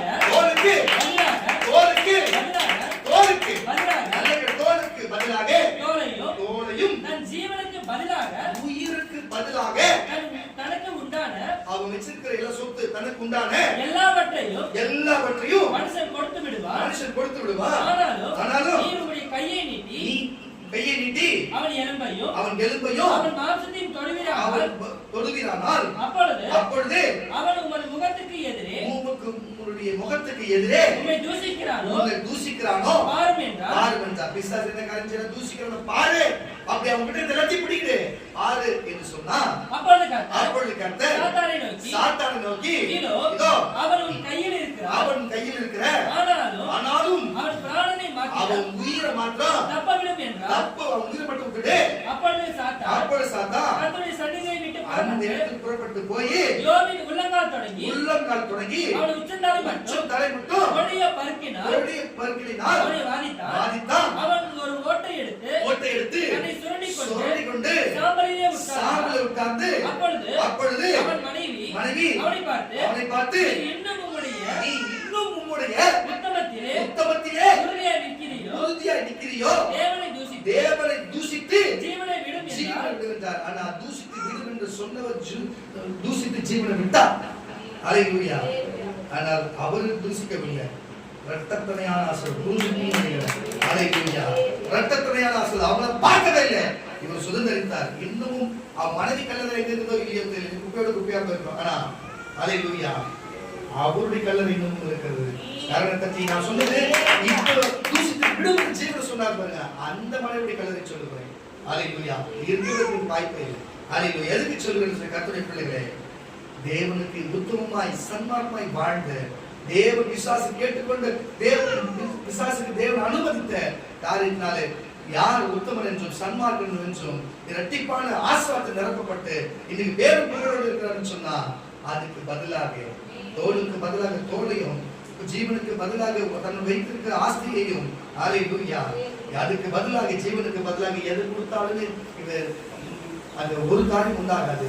ஆனா ஜீவனுக்காக என்னோட மனுஷன் செய்வான்னு பிசாசுக்கு தெரியும். ஹalleluya. இன்றைக்கு நான் சொல்லுகிறேன் கர்த்தருடைய பிள்ளைகளே, ஒருவேளை உன் ஜீவனை போக பாதிப்பு பிசாசு கொடுத்திருக்கிறானோ, உன் சரீரத்தை தொடுபடி பிசாசு வைத்திருக்கிறானோ, உனக்கு வாழ்வாதாரம் தற்கொலை பண்ணுகிற சூழ்நிலை இருக்கிறதோ, எதுவானாலும் சரி, இன்றைக்கு தேவன் பட்சத்திலே இருக்கிறபடியினாலே அதுக்கு பதிலாக கர்த்தர் மாற்றத்தை கொடுக்க வல்லவராய் இருக்கிறார். அதுக்கு பதிலாக கர்த்தர் பாருங்க, இன்னைக்கு உலகத்தில் இருக்கிற பெட்ரோலுக்கு வாகனத்துக்கு பதிலாக எலக்ட்ரிக்கல் ஸ்கூட்டர் வருகிறது. புரிஞ்சு கொள்ளுங்க. எலக்ட்ரிக்கல் பாருங்க, பெட்ரோல் காருக்கு பதிலாக எலக்ட்ரிக்கல் கார்கள் வருகிறது. இன்றைக்கு பாருங்க பாருங்க, இன்னைக்கு பேருந்தெல்லாம் பார்க்கும்போது, அரசாங்க பேருந்தெல்லாம் பார்க்கும்போது டீசல் ஓடிக்கொண்டு இருக்கிறதுக்கு பதிலாக இன்னைக்கு பார்க்க சொன்னா எலக்ட்ரிக்கல் பேருந்து வருகிறது. அப்போ இருக்கிறதுக்கு பதிலாக அதுக்கு பதிலாக ஹalleluya மாறிக்கொண்டு இருக்கும் பொழுது, கரண்ட்டுக்கு பதிலாக சோலார் மாறிக்கொண்டு இருக்கிற வேளையிலே ஹalleluya ஒவ்வொன்றுத்துக்கும் இப்ப பாருங்க, இயற்கை உணவுக்கு பதிலா மாற்றாக வேற உணவு மாறிக்கொண்டு இருக்கிற வேளையிலே, அப்படி ஒவ்வொரு காரியம் மாறிக்கொண்டு இருக்கிற வேளையிலே உங்களுடைய வாழ்க்கையில இருக்கிற காரியத்துக்கு தேவன் அதுக்கு மாற்றாக அதுக்கு பதிலாக தேவன் செய்ய வல்லவராக இருக்கிறாரு. நீ உனக்கு குடும்பத்துக்கு விரோதமா, குடும்பத்துக்கு செயல்பட்டு உன் குடும்பத்தை அச்சுறுத்தி உன் குடும்பத்தை வாழ விடாத செய்த தொழிலுக்கும் அதுக்கு பதில் செய்வார் தேவன். அதுக்கு பதிலாக எதிர்த்து நின்று பதில் செய்யறவராக இருக்கிறாரு. யோபுவை நினைச்சுக்கோ, யோபுவை பாரு, ஆதம் ஏவாளை பாருங்க, அங்க பார்த்துட்டு சொன்னா தாவீதை பாரு. இவங்க எல்லாருக்கும் பதிலாக தேவன் என்ன செய்தார்? இவர்களுக்கு பதிலாக அவர் என்ன செய்தார்? கர்த்தருடைய பிள்ளைகளே, நான் ஒரு காரியத்தை சொல்லுகிறேன் பாருங்க. ஆதியாகமம் புஸ்தகம் நினைச்சியாகவே சிறப்பில் 22ஆம் அதிகாரம், ஆதியாகமம் புஸ்தகம் 22ஆம் அதிகாரம் 13ஆம் வசனத்தை எடுத்துக்கொள்ளுவோம். இந்த வசனத்துல என்ன சொல்லுன்னு சொன்னா, இந்த உலகத்திலே பாருங்க தேவன் என்னென்னலாம் காரியம் செய்ய முடியும் என்று சொல்லி, ஆபிரகாமை குறித்து உங்களுக்கு தெரியும். ஆபிரகாம் 100 வயதிலும், சாராளுக்கு பாத்தீங்கன்னா 90 வயதிலும் அவர்களுக்கு பிள்ளை ஒன்று பிறந்தது. ஹalleluya. அந்த பிள்ளைதான் ஈசாக் என்று நீங்கள் அறிந்திருக்கிறீங்க. தேவன் சொன்னார், அவங்களை தேவனை கர்த்தர் என்ன சொன்னார்னு சொன்னா, வானத்து நட்சத்திரங்களை போலவும் பூமி மணலை போலவும் உன் ஜனங்கள் பெருகி இருப்பார்கள், அவர்களாய் இருப்பார்கள் என்று அவரை ஆசீர்வதித்தார். ஆனால் என்ன செய்கிறார் என்று சொன்னா, அவர் பார்த்துக்கிற ஆபிரகாமே, நான் சொல்லுகிறது நீ செய்வாய் என்று சொல்லி, நீ சொல்லுகிறத செய்வா ஆண்டவர் என்று சொல்லும் பொழுது, நான் சொல்லுகிறதுக்கு என்ன சொன்னா, நீ மோரியா மலைக்கு நீ மலைக்கு போ, அங்க என்ன செய்வாய் என்று சொன்னா, அந்த மலையிலே மோரியா மலையில என்ன போய் பண்ணுவாய் என்று சொன்னா, அங்க போயிட்டு பலி கொடுக்க வேண்டும், கட்டைகளை எல்லாத்தையும் எடுத்துக்கொண்டு போ என்று சொல்லி, பலிக்கு என்னத்தை கொண்டு போகணும்னு சொல்லும் பொழுது, நீ ஈசாக்கை பலி கொடுக்க வேண்டும் என்று சொல்லும் பொழுது, பாருங்க நல்லா புரிஞ்சு கொள்ளுங்க, அவருக்கும் 100 வயதானது, அவருக்கு பிறந்து ஒரு பிள்ளை தான், அவருக்கும் சாராளுக்கு பிறந்த ஒரு பிள்ளை தான், நல்லா புரிஞ்சுக்கணும். அப்போ அந்த ஒரு பிள்ளையும் பலிக்கா கேட்டா மறுபடியும் அவருக்கு எப்படி பிள்ளை பிறக்கும்? நீங்களே புரிஞ்சு கொள்ளுங்க. அதுக்கப்புறம் பிள்ளை பிறக்கிறதுக்கு உண்டான எந்த சாத்தியக்கூறுகளும் யாருக்கு? சாராளுக்கும் இல்லை, இவருக்கும் இல்லை. முடியுமா? நீங்களே புரிஞ்சு கொள்ளுங்க கர்த்தருடைய பிள்ளைகளே. அப்போ தேவன் கொடுத்ததுனால பிறந்த ஒரே ஒரு ஈசாக்கு தேவன் கேட்கிறாரு, எனக்கு நான் கேட்கிறது செய்வேன். அப்போ ஈசாக்கு எனக்கு பலி செலுத்து என்று கேட்கும் பொழுது கொண்டு போய் என்ன செய்கிறேன்னு சொன்னா, நடந்து மலைக்கு ஏறி கொண்டு போகிற வேலையிலே வேலைக்காரர்கள் எல்லாம் கீழே நிறுத்திவிட்டு ஈசாக்கும் அவங்க தகப்பனும் ஆபிரகாம் மட்டும் போகிறாங்க. அப்ப பார்த்து ஈசாக்கு கேட்கிறாரு, அப்பா எல்லாமே எல்லாத்தோட்டும் பலி செலுத்துக்கு ஆடு மட்டும் இல்லையா பாச்சு, கர்த்தர் பார்த்து கொள்வார், கர்த்தர் பார்த்து கொள்வார் சொல்லி எடுத்துன்னு போயிட்டு அங்க போய் அந்த இடத்துல எல்லாத்தையும் பலிகளையும் ஆயத்தப்படுத்தி கையும் காலையும் கட்டி அவன் மகனை போடும்போது பிள்ளைக்கு என்ன ஒரு காரியமா இருக்கும்? என்ன ஒரு காரியமா இருக்கும் பாருங்க. நான் ஏற்கனவே சொன்னேன், லூக்கா சுவிசேஷ புஸ்தகம் 11ஆம் அதிகாரம் 11ஆம் வசனத்திலே பாருங்க தகப்பன் பிள்ளைகள் தகப்பனத்திலே அப்பம் கேட்டா கல்லை கொடுப்பானா, மீனை கேட்டா பாம்பை கொடுப்பான், மீனுக்கு பதிலாக பாம்பை கொடுப்பானா என்று வேத வசனத்தை பார்த்தோம். ஆனா பிள்ளைக்கு பாருங்க, பிள்ளை கேட்டார். இப்ப தேவனிடத்துல ஆபிரகாம் பிள்ளை கேட்டிருந்தார், பிள்ளை கொடுத்தார், ஆசீர்வாதம் சொல்லி கொடுத்தாரு. அந்த பிள்ளையே தேவன் கேட்கும் பொழுது, ஆனால் ஆபிரகாம் விசுவாசத்தை பாருங்க, பிள்ளையை விட தன் கட்டின மனைவியை விட அவர் எங்க இருந்து வந்தாரு? ஹல்லேலூயா. தேராகு வீட்டிலிருந்து அவங்க அப்பா ஒரு சிலைகள் செய்கிறவராகவும் ஒரு சிற்பியாகவும் ஒரு சபதியாகவும் இருந்த அப்படிப்பட்ட இடத்துல தேராகு வீட்டிலிருந்து அவர் அங்கிருந்து புறப்பட்டு தேவன் சொன்னாரு, நீ இங்க இருக்க வேணாம்பா, நான் உனக்கு காண்பிக்கிற தேசத்துக்கு வா, உன்னை வந்து வானத்து நட்சத்திரங்களை கூட பூமி மலை கூட ஜனங்களை சந்ததி பெருகு செய்வேன், என் வார்த்தை கேள்வி சொன்ன உடனே யாரு எதுன்னு தெரியல, இந்த சத்தத்தை கேட்டு அந்த உணர்வு உணர்ந்த உடனே இவர்தான் மெய்யான தேவன் என்று அறிந்து அவர் பின்னாலேயே நடந்து வந்தவர் ஆபிரகாம். ஹல்லேலூயா. ஆபிரகாமை போல விசுவாசத்தின் தகப்பன் பூமியில ஒருவனை காண முடியாது. அப்படிப்பட்ட விசுவாசத்தின் தகப்பனுக்கு தேவன் மறுபடியும் விசுவாசத்தின் நிமித்தம் கேட்கிறார். என்ன கேட்கிறாரு? உன் மகனை நீ நான் சொன்னால் செய்வியா? செய்வேன். உன் மகனை எனக்கு பலி கொடுத்து சொல்லும் பொழுது அதையும் செய்யறாரு. என் மகனை விட, என் மனைவியை விட, எங்க அப்பாவை விட, நான் வாழ்ந்த சொந்த பந்த விட நீதாயா எனக்கு முக்கியம், நீதாயா எனக்கு முக்கியம். உங்களுக்கு பதில் வேற ஒண்ணுமே இல்லையா? அவங்களுக்கு பதிலா கூட வேற எடுத்துக்கலாம், எனக்கு பதில் நீ ஒருத்தர் தான். என்று எத்தனை சாகும் வயதுல, நித்திரை அடைகிற வயதுல விசுவாசத்தை பாருங்க. அவர் சொல்லுங்க சரி என்று சொல்லி சொன்னதை செய்தார். கத்தி எடுத்தார், தொண்டையை அறுக்கிற நேரத்திலே தேவன் அங்கிருந்து சொல்லுகிறார், உன் பிள்ளையாண்ட மேல் கைகளை போடாதே என்று சொல்லி அப்படியே கை நின்றது. ஹல்லேலூயா. அதுக்கு அங்க பாருங்க, நான் ஒரு காரியத்தை தேவன் சொல்லிட்டு அது நடந்தா தீரணும். ஆனா நடந்தது. பலி செலுத்தணும் நடந்ததுன்னு சொன்னா அந்த மோரியா மலையில அந்த இடத்துல ஒரு காட்டுக்கடா ஒன்று என்ன செய்ததுன்னு சொன்னா முட்டையை கொம்பு சிக்கி கொண்டிருந்தது. அது கத்துக்கிற சத்தத்தை கேட்டு தேவன் சொல்லுகிறார், இவனை இறக்கி விடு, அந்த கடாவை கொண்டு வந்து பலி செலுத்து என்று சொல்லி. ஹல்லேலூயா, ஹல்லேலூயா. அந்த பலிகளை செலுத்தினார்கள். நான் பலி செலுத்த வேண்டும் கேட்டது கட்டாயம் செய்தது. ஆனால் ஈசாக்குக்கு பதிலாக கடாக்களை தேவன் கொடுத்த வாசியை கேட்கலாம். ஆபிரகாம் தன் கண்களை ஏறெடுத்து பார்க்கும் பொழுது இதோ பின்னாக புதரிலே தன் கொம்புகள் சிக்கிக் கொண்டிருந்த ஒரு ஆட்டுக்கடாவை கண்டார். என்னப்பா? ஆட்டுக்கடாவை கண்டா. அப்பொழுது ஆபிரகாம் போய் கடாவை பிடித்து அதை தன் குமாரனுக்கு பதிலாக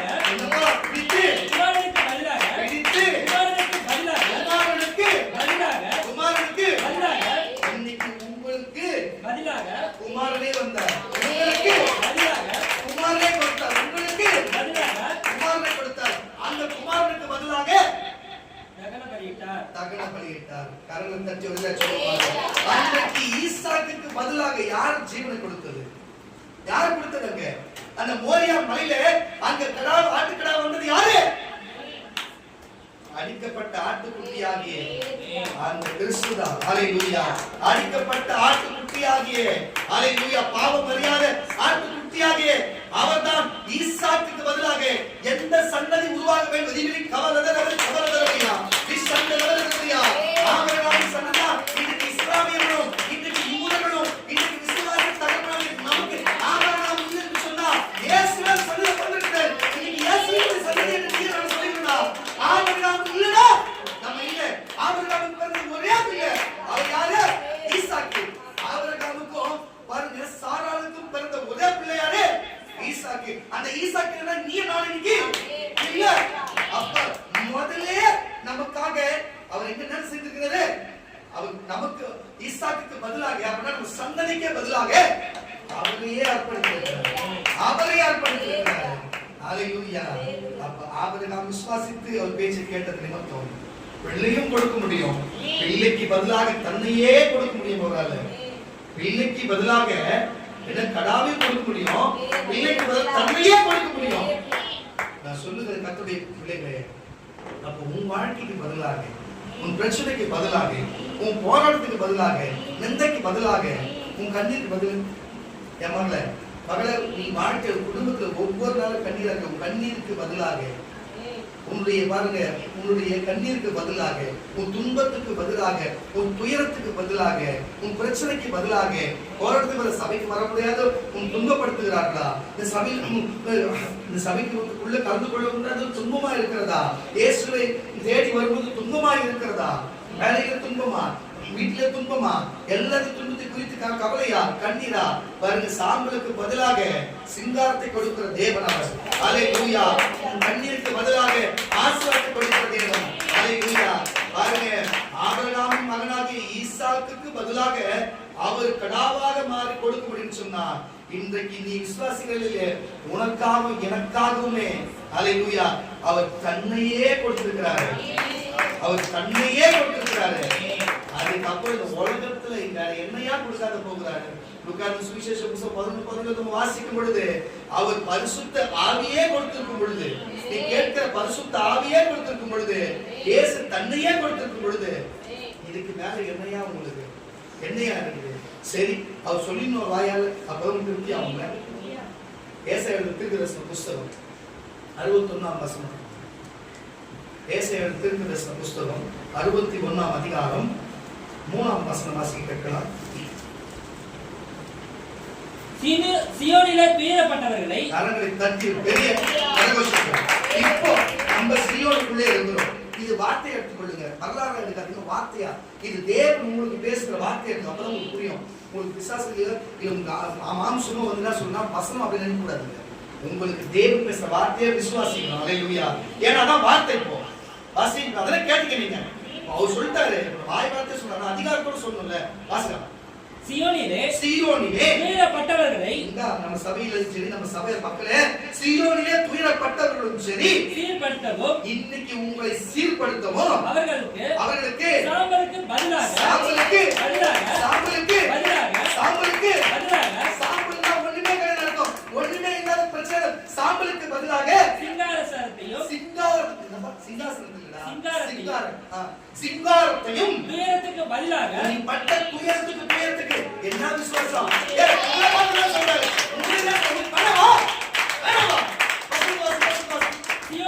சியோனிலே துயரப்பட்டவர்களை, இந்த சபையில் துயரப்பட்டவர்களை சீர்படுத்தவும், உங்களை இனிமே ஒழுக்கமான சீர்படுத்தவும், அவர்களுக்கு சாம்பலுக்கு பதிலாக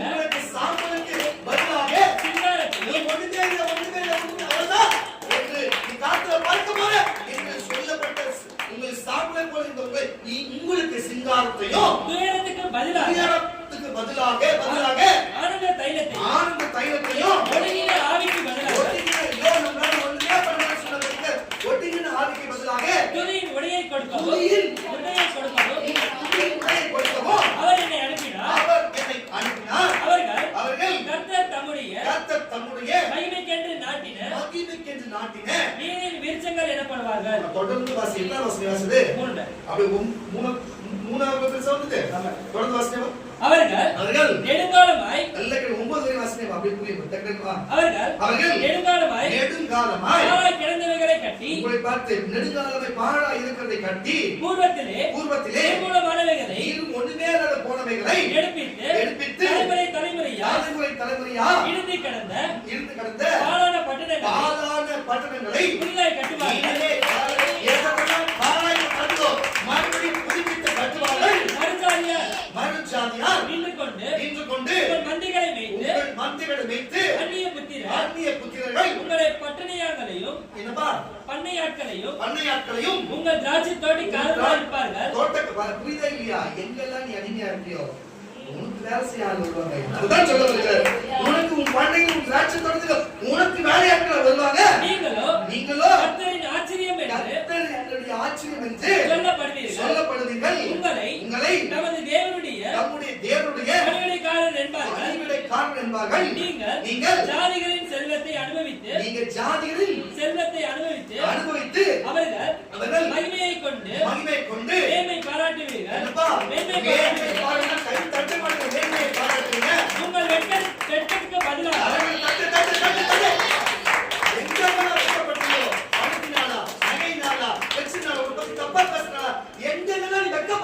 வெட்கத்துக்கு பதிலாக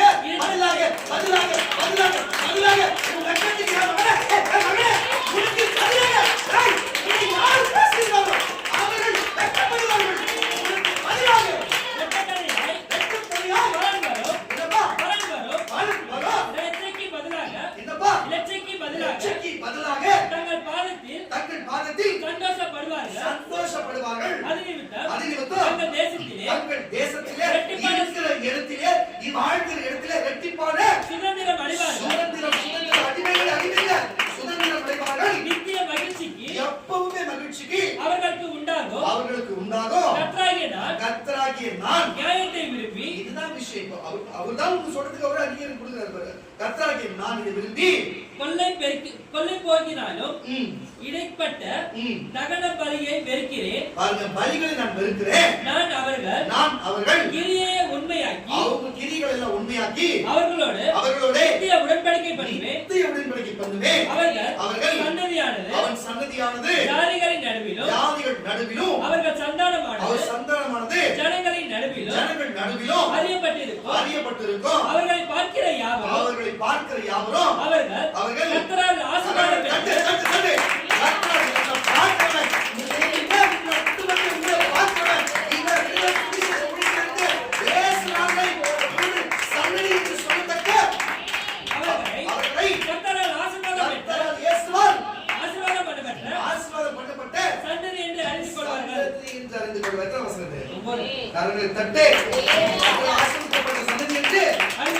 அவர்கள் தெரிஞ்சு கொள்வாங்க.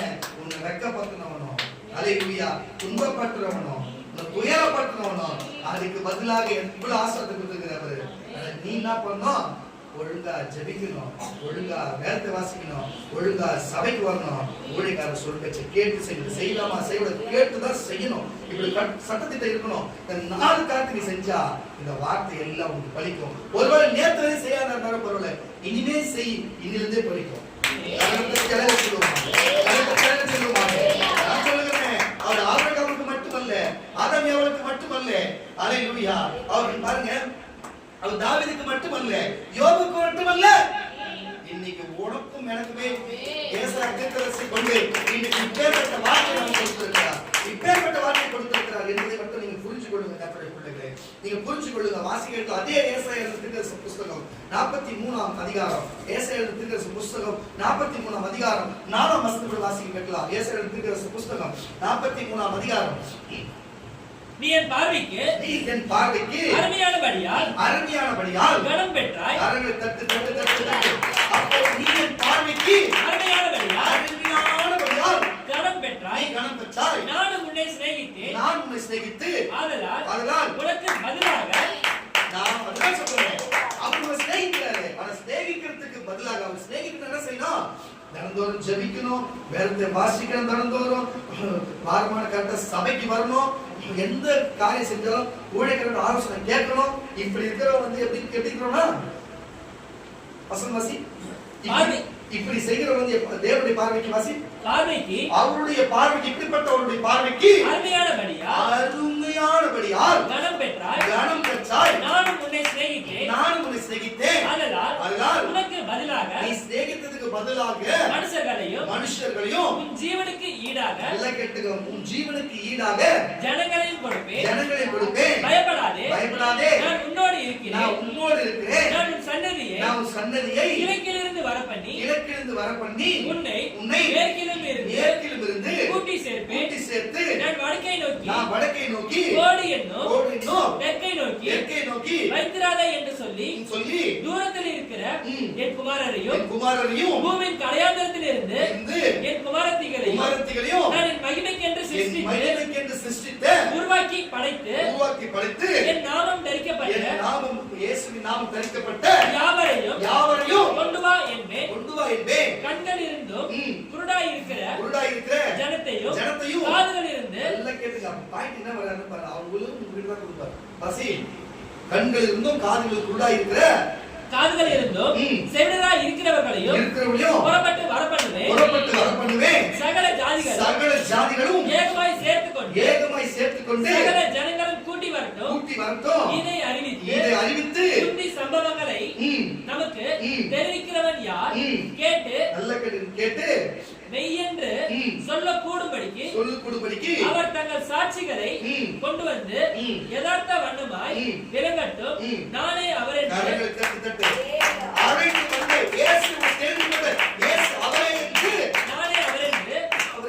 நீங்கள் உணர்ந்து என்னை அறிந்து விசுவாசிக்கும்படி என்னை நம்பும்படி நீங்களும் நான் தெரிந்து கொள்ளப்பட்ட என் தாசனும் எனக்கு சாட்சியாய்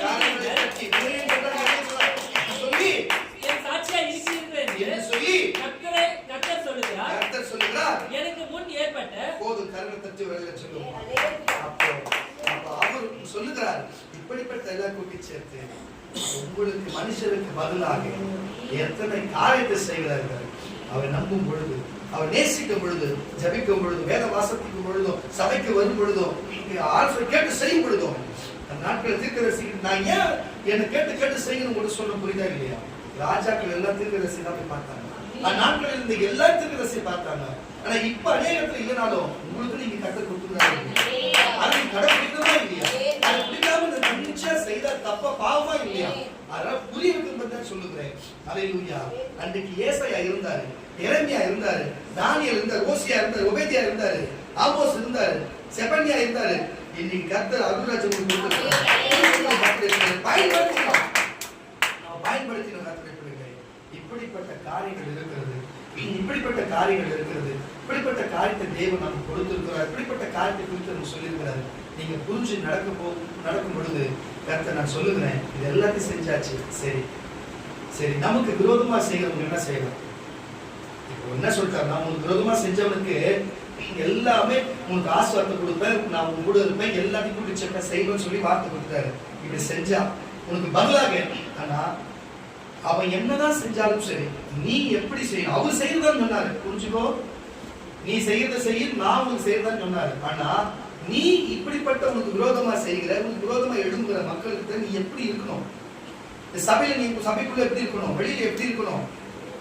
தேவன் மறுபடியும் நமக்கு சொல்றாரு, புரிஞ்சுக்கொள்ளும் கட்டளைக்குரிய 1 பேதுரு புஸ்தகம் 3ஆம் அதிகாரம். 1 பேதுரு புஸ்தகம் 3ஆம் அதிகாரம் 9ஆம் வசனம் கூட வாசிக்க கேட்கலாம். 1 பேதுரு தீமைக்கு தீமையோ, கரங்களை தட்டி விரலில சொல்லுவோமா? அதெல்லாம் சொல்ல பாருங்க. உனக்கு ஏசாயா புஸ்தகத்துல என்ன சொன்னாரு?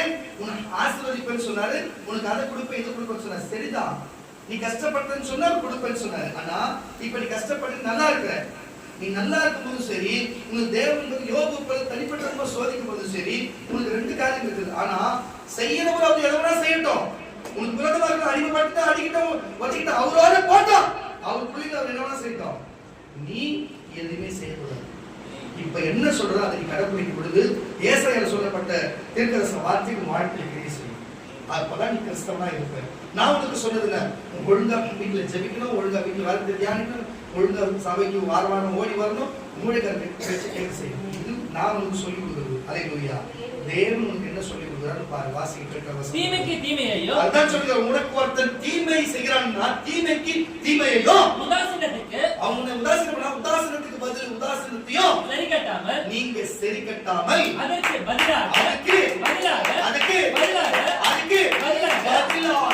நீங்கள் ஆசீர்வாதத்தை காரணத்தை செய்ய முடியுமா? அதான் இயேசு. அதுதான் இயேசு. ஒருவன் ஒரு கணத்தில் அறிந்தா மறு கணத்தை கொடுங்க. உங்களுக்கு சிறியவனாய் இருக்கிற எனக்கு நீ எதை செய்கிறாயோ அதை எனக்கே செய்கிறாய் என்று சொல்லுகிறார். அல்லேலூயா. அப்போ புரிஞ்சுக்கொள்ளும் கர்த்தருடைய பிள்ளைகளே. அப்போ உதாசீனத்துக்கு உதாசீனமோ, பாருங்க, அடிக்கிறதுக்கு அடிக்கிறதோ, திட்டத்துக்கு திட்டதோ முடிவு இல்ல. வசனவாசி, தீமைக்கு தீமையோ, உதாசீனத்துக்கு உதாசீனமோ சரி கட்டாமல், இதுக்கு சரி கட்டாம, அதற்கு பதிலாக, அதற்கு இதெல்லாம் பதில் செய்து, அதுக்கு இதுக்கெல்லாம் சேர்த்து பதிலாக நீங்கள் ஆசீர்வாதத்தை சுதந்தரித்துக் கொள்ளும்படி, அழைக்கப்பட்டவர்கள் என்று அறிந்து, நீங்கள் அதுக்காகவே அழைக்கப்பட்டவர்கள் என்று அறிந்து ஆசீர்வதியுங்கள். கரங்களை தட்டி நீங்க திருப்பி செய்யாம அவங்களை ஆசீர்வதிங்க. இதை செய்யறதுனால நம்ம இழிச்சவாயின்றாங்க. நம்ம வீட்டிலேயே சரி, பொதுவா இழிச்சவாய் வேத வசனத்தை நான் படி நடக்கிறேன், அது எனக்கு ஜீவனா இருக்குது. ஆமாவா இல்லையா? யாரு எதை செஞ்சாலும் சரி, மறுபடியும் அவங்க கூட சேர்த்து அவங்க எப்பயும் நேசித்து அவங்கள எந்த தீங்கு செய்யாத பதிலுக்கு பதில் செய்யாம நான் அமைதியா போறேன்னா காரணம் என்ன? என் ஆண்டவர், என் குருநாதர் சொல்லியிருக்காரு, என் குழந்தைங்க சொல்லியிருக்குது, என் தெய்வம் சொல்லியிருக்கிறாரு, என் சாமி சொல்லி, என் கடவுள் சொல்லியிருக்கிறாரு. எனக்கு அதுதான் விஷயம். அதை வரமும் வாழ்வமையும் குருவையும் எது கேட்டாலும் என் மனசு நிறைவா கத்திர கொடுக்கிறார். அல்லேலூயா. என்னை பாதுகாத்து வராரு. அதுதான் சொல்லுகிறேன், நீங்களும் அதே மாதிரி செய்யுங்க. என்னை விட கத்திர இன்னும் அதிகமாக உயர்த்தி வைப்பாரு. அல்லேலூயா. நீங்க நல்லா இருப்பீங்க. விட்டத்துல வாசி, ஜீவனை விரும்பி, நல்ல கேட்டுங்க, இருந்தாலும் ஜீவனை விரும்பி நல்ல நாட்களை, நல்ல வருகிற நல்ல நாட்களை காண வேண்டும் என்கிறவர் என்கிற பொல்லாப்புக்கு தன் நாவையும் கவனத்துக்கு, நல்ல நோட் பண்ணிக்க, இதுல இதுல பாயிண்ட். கபடத்துக்கு தன் உதடுகளையும் விலக்கி காத்து பொல்லாப்பை விட்டு நீங்கி நன்மை செய்து சமாதானத்தை பரவாயில்ல தேடி அதை பின்தொடர கடமை. கர்த்தருடைய கண்கள் நீதிமான்கள் மேல் நோக்கமாய் இருக்கிறது. நீ நீதிமான்தான். மேல இருக்குது. எப்படி பிசாசுடைய கண்ணும் அங்க இருக்க தேவனுடைய கண்ணும் யோபு மேலே பார்த்து கொண்டிருந்த சொன்னா யோபு நீதிமானா இருந்தாரு. அல்லேலூயா.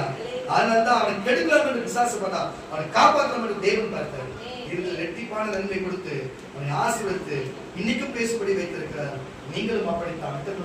கர்த்தருடைய கண்கள் நீதிமான்கள் மேல் நோக்கமாய் இருக்கிறது. அவருடைய செவிகள் உங்களுடைய பாருங்க, நீங்க ஜெபிக்கிற ஜெபம் எல்லாத்தையும் கேட்க அவர் செவிகள் அவர்கள் வேண்டுதலுக்கு கவனமாய் இருக்கிறது. தீமை செய்கிறவனுக்கோ கர்த்தருடைய முகம் விரோதமாய் இருக்கிறது. நீங்கள் நன்மையை பின்பற்றுவீர்களானால் நன்மையே பின்பற்றுவீங்கன்னா உங்களுக்கு தீமை செய்கிறவன் ஒரு நாள் செய்யலாம். தொடர்ந்து நன்மை செஞ்சால் கூட எவன் அவன் அச்சாரா வந்து பேசுவான், திட்டாத பேசுவான். அதுக்கு மேல அவன் ரியாக்ஷன் பண்ண மாட்டாயா.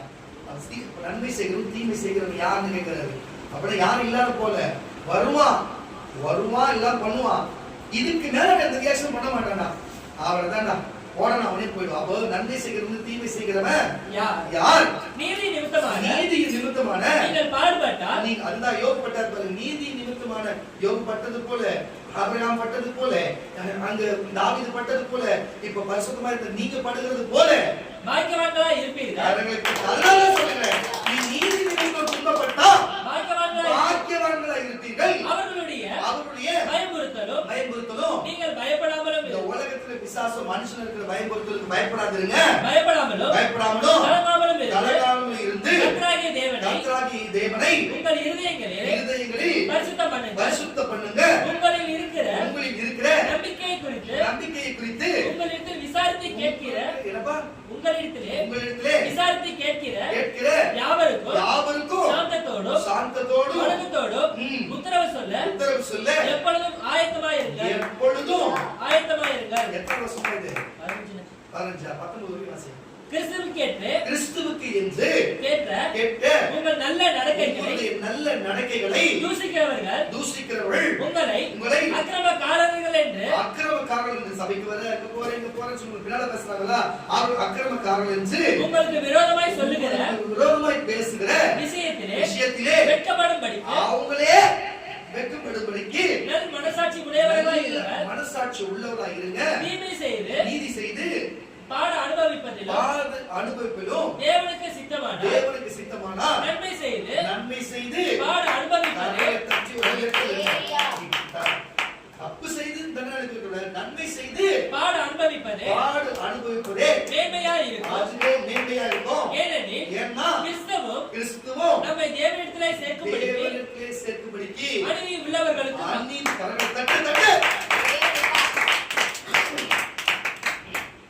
சாபத்துக்கு போக வேண்டியதுக்கு, நீ நரகத்துக்கு போக வேண்டியதுக்கு, நீ நரகத்துக்கும் பாதாளத்துக்கும் எரி நரகத்துக்கும் அக்னி கந்தத்துக்கும் போக வேண்டிய உனக்கு, உன் சாபத்துக்கு, உன் பாவத்துக்கு, உன் மீறுதலுக்கு, உன் கீழ்ப்படியாமைக்கு பதிலாக அவர் நீதியா இருந்தவரே உனக்கு பதிலாக என்னவானாரு? பலியா இருக்கிறாரு.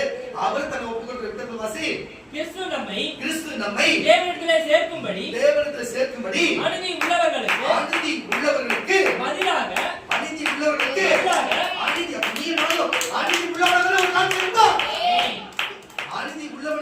பதிலாக நீதி உள்ளவராய் பாவங்கள் நிமித்தம் ஒரு தரம் பாடுபட்டார். அவர் மாம்சத்திலே கொலை உண்டு ஆவியிலே உயிர்ப்பிக்கப்பட்டார். அப்ப பரிசுத்த ஆவியை கேட்டா உங்களுக்கு பதிலாக கொடுக்கப்படும். உங்களுக்கு குமாரனும் உங்களுக்கு பதிலாக கொடுக்கப்படும். அல்லேலூயா. இயேசுவே சொல்லப்பட்ட ஆசீர்வாதமும் பதிலாக கொடுக்கப்படும். யோபுவுக்கு இரட்டிப்பான ஆசீர்வாதமும் கொடுக்கப்படும். தாவீதை போல 40 ஆண்டு அரசாட்சி நமக்கு கொடுக்கப்படும். அல்லேலூயா. தாவீது வம்சத்தில் இயேசு கிறிஸ்து பிறந்தது போல உன்னுடைய சன்னிதானத்திலிருந்து எல்லா நன்மைகளும் பிறக்கப்படும். அதுக்கு பதிலாக அல்லேலூயா உன் வாழ்க்கையில சாபத்துக்கு பதிலாக இயேசுநாதர் தான் இருக்க முடியும். உன்னுடைய பிரச்சனைக்கு பதிலாக இயேசுநாதர் தான் இருக்க முடியும். உன்னுடைய துன்ப துயரத்துக்கு தரித்திரத்துக்கு பதிலாக இயேசுநாதர் தான் வைக்க முடியும். அல்லேலூயா. நீ மட்டும் ஆண்டவரே எனக்கு பதிலாக நீங்க நில்லுங்க என்று சொல்லும் பொழுது அவர் நிற்பார். அவரது ஏற்றுக்கொள்வார். அவர் காயங்களை அனுபவிப்பார், பிரச்சனைகளை அவர் அனுபவிப்பார், துக்கத்தையும் துன்பத்தையும் துயரத்தையும் அவர் எல்லாத்தையும் ஏற்றுக்கொள்வார். அல்லேலூயா. அவர் சொன்னாரு, இயேசு சொன்னாரு, மெய்யாகும் பாடுகளை ஏற்றுக்கொண்டு உன் துக்கங்களை சுமந்தீர் என்று சொல்லி. அல்லேலூயா. அல்லேலூயா. மெய்யாகவே நம் பாடுகளையும் துக்கங்களையும் ஏற்றுக்கொண்டு நமக்காக சுமக்கிறவரா இருக்கிறாரு. அல்லேலூயா. நமக்கு பதிலாக நீயும் நானும் சிலுவை அறிய வேண்டிய பதிலாக அவர் சிலுவை அறியப்பட்டார். உன் கருத்துல என் கருத்துல ஆணி அடிக்கப்பட்ட அவர் கருத்துல உனக்கு பதிலாக அவர் அந்த காயத்தை பெற்றார். உன் கால் அடிக்க வேண்டிய ஆணியை அவர் பெற்றார். சிலுவையில் தொங்க வேண்டிய உனக்கு பதிலாக அவர் பெற்றார். முன்கிட்ட சூட வேண்டிய உன்னுடைய சிரசுக்கு பதிலாக அவர் பெற்றார். அல்லேலூயா. உனக்கு பதிலாக எல்லாத்தையும் அவர் சார்ந்திருந்தார். அல்லேலூயா. அவருக்கு பதிலாக பரலோகத்தை உனக்கு கொடுத்திருக்கிறார். அவருக்கு பதிலாக உன் சிங்காசனத்தை கொடுத்திருக்கிறார். அவருக்கு பதிலாக உன் பரதேசத்தை கொடுத்திருக்கிறார். அவருக்கு பதிலாக நித்திய ஜீவனையும் பாவ மன்னிப்பையும் பரலோக ராஜ்யத்தையும் கொடுத்திருக்கிறார். அவருக்கு பதிலாக உனக்கு கொடுத்திருக்கிறாரு. உனக்கு பதிலாக நரக பொருளை அவருக்கு கொடுத்திருக்கிறாரு. நீ புரிஞ்சுக்க கற்றுக்கொள்ள. நீ அவருக்கு என்ன செஞ்ச? நீ அவருக்கு பதிலாக என்ன செஞ்ச? நீ என்ன செஞ்ச அவருக்கு? அல்லேலூயா. உன் ஜீவனுக்கு பதிலாக என்ன செஞ்ச? உன் சரீரம் ஆரோக்கியமா இருக்குதே, இன்னைக்கு உன் சரீரம் ஆரோக்கியமா இருக்குதே, அவருக்கு பதிலாக என்ன செஞ்ச? உன் ஜீவனுக்கு பாதுகாப்பா இருக்க என்ன செஞ்ச? அதுக்கு பதிலாக என்ன செஞ்ச? உன் குடும்பம் நீ நல்லா இருக்குது, அவருக்கு பதிலாக என்ன செஞ்ச? இன்னைக்கு வேலை கொடுத்து பணத்தை கொடுத்து உனக்கு பொருளை கொடுத்து வச்சுக்கிறாரு, அவருக்கு பதிலாக என்ன செஞ்ச? என்ன செஞ்ச? உனக்கு முதல்ல வாழ வச்சுக்கிற குடும்பத்தை உண்மையும் அவருக்கு என்ன செஞ்ச? அதுக்கு பதில் என்ன செஞ்ச? பாவத்தை அவர் சுமந்தாரு, அதுக்கு பதில் என்ன செஞ்ச? உனக்கு நித்திய பாவனை பரலோகராஜ்யத்தை கொடுத்தாரு, என்ன செஞ்ச? ஒண்ணு மட்டும் செய், ஒழுங்கா ஜெபி, ஒழுங்கா வேத வாசி, தினந்தோறும் ஜெபி, தினந்தோறும் வேத வாசி. நீ ஒழுங்கா சபை கூடுதல் விட்டு ஒழுங்கா சபைக்கு வா. ஒழுங்கா சொல்லுகிற வார்த்தை கேளு, எதையாச்சும் செய். அல்லேலூயா. எதையாச்சும் அவருக்காக பதிலாக செய். அவர் கேட்கறதுக்கு பதிலாக செய். அவருக்கு பாவ மன்னிப்பு, பரலோக ராஜ்யம், நித்திய ஜீவனுக்கு பதிலாக உனக்கு கொடுப்பாரு. அவருக்கு பதிலாக உனக்கு கொடுப்பாரு. தயவு செய்து சொல்லுங்க, நீ பட்ட துன்பத்துக்கும் துயரத்துக்கும் கண்ணீருக்கு பதிலாக அவர் புஸ்தகம் 61ஆம் அதிகாரத்திலே அவர் முன்னிருந்து தொடர்ந்து வாசிச்ச அந்த புஸ்தகம் முழுவதிலும் இருக்கிற ஆசீர்வாத வார்த்தைகளையும் சரி, உன் மேலும் தங்கியிருப்பதாக, உன் சிரசின் மேல் தங்கியிருப்பதாக, உன் சிரசின் மேல் தங்கியிருப்பதாக, அது மேல் தங்கியிருப்பதாக.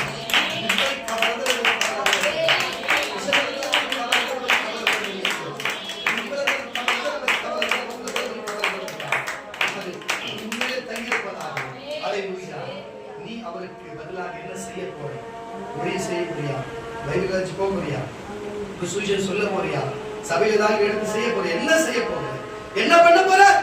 அவருக்கு உனக்கு ஜீவனை கொடுத்து, சரித்தை கொடுத்து, ஆசீர்வாதம் கொடுத்து, பாதுகாத்து, பாவம் மன்னிப்பு, பரலோகத்தை கொடுத்தது என்ன செய்ய போகிற? அதுக்கு பதில் என்ன? அதுக்கு பதில் என்ன செய்ய போகிற?